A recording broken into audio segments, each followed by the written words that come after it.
Words of Sri Aurobindo from the book The Mother, with letters on the Mother by our Lord, page 15.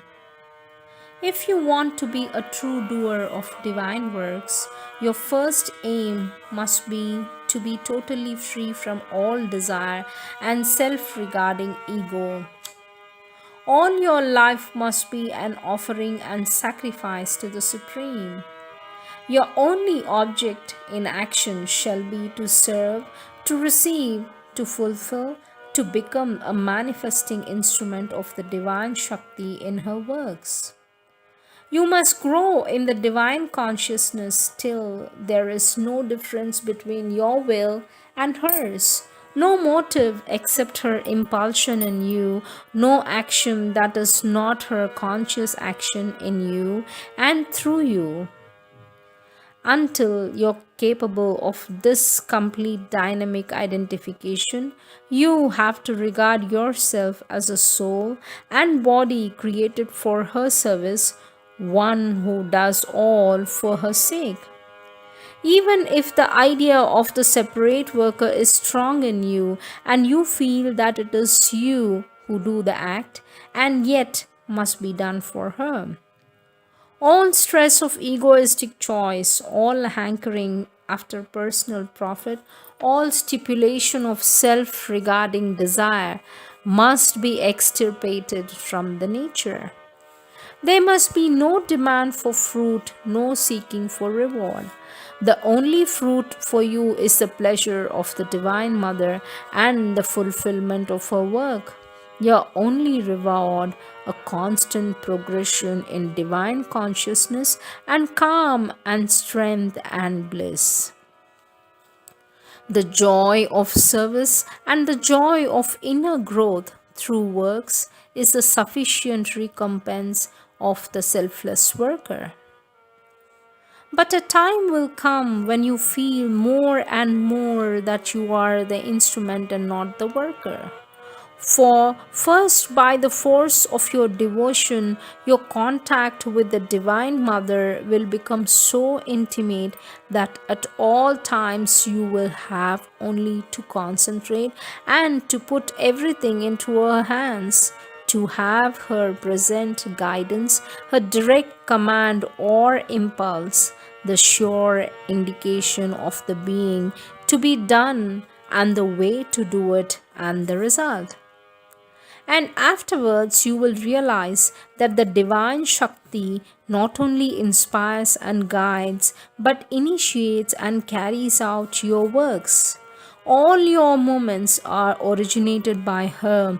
All your powers are hers. Mind, life, and body are conscious and joyful instruments of her action, means for her play, molds for her manifestation in the physical universe.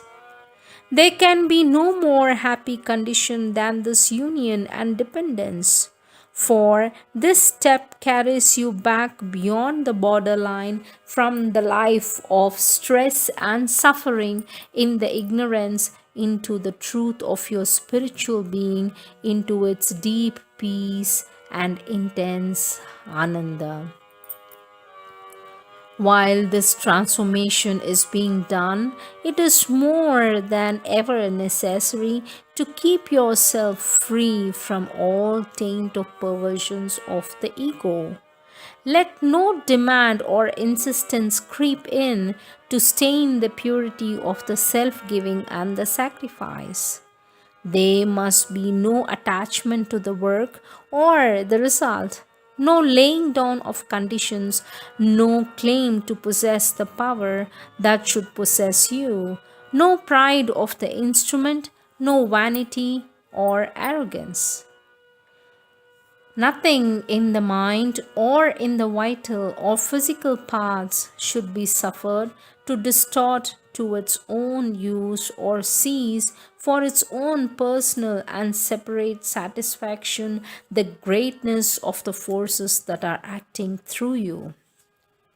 Let your faith, your sincerity, your purity of aspiration be absolute and pervasive of all the planes and layers of the being. then every disturbing element and distorting influence will progressively fall away from your nature. The last stage of this perfection will come when you are completely identified with the Divine Mother and feel yourself to be no longer another and separate being, instrument, servant, or worker, but truly a child and eternal portion of her consciousness and force. Always she will be in you and you in her. It will be your constant, simple, and natural experience that all your thought and seeing and action, your very breathing or moving, come from her and are hers.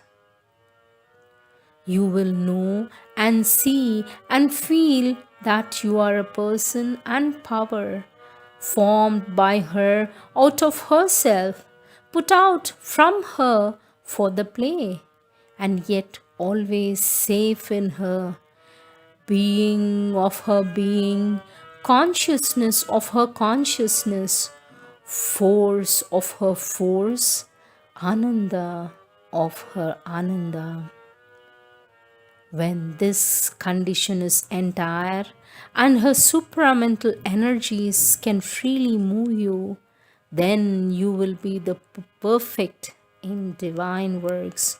Knowledge, will, action will become sure, simple, luminous, spontaneous, flawless, an outflow from the Supreme, a divine movement of the Eternal.